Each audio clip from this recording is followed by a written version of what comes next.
సరే కాలమన్నది యథార్థమా అంటే బీజస్యాంతరివంకురో జగదిదం ప్రాంగ్ నిర్వికల్పం పునః మాయా కల్పిత దేశకాల కలనా వైచిత్ర చిత్రీకృతం అన్నారు శంకరాచార్యులు వారు. ఆ తత్వ పరిశీలనాన్ని పక్కన పెడితే ఒక జన్మ తేదీ ఉంది. ఈ జన్మ తేదీలో ఒక ప్రాణి కనపడగానే శాస్త్రం అంది 6 విషయాలు గుర్తుపెట్టుకో. ఇక పూర్వము లేనిది పుట్టినది. పుట్టినది మీరేమనాలి?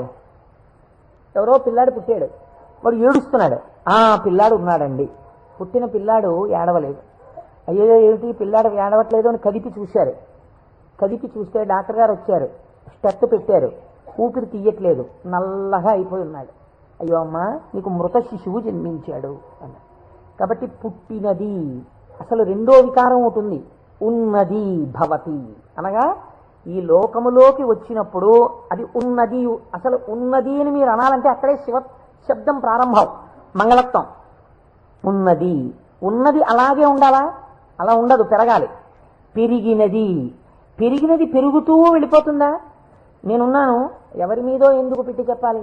కోటేశ్వరరావు అనబడేటటువంటి ఈ శరీరం ఒక డేటు, ఈ డేట్ చెప్తే ఏమవుతుందంటే అదో పుట్టినరోజు అనుకుని చాలా మంది పాపం ఇచ్చేసి చాలా అలవాటు చేస్తున్నారు. అందరూ భయం వేస్తుంది నాకు ఆ డేట్ చెప్పడానికి. ఏదో 14/7/1959కి ముందు ఈ శరీరం లేదు.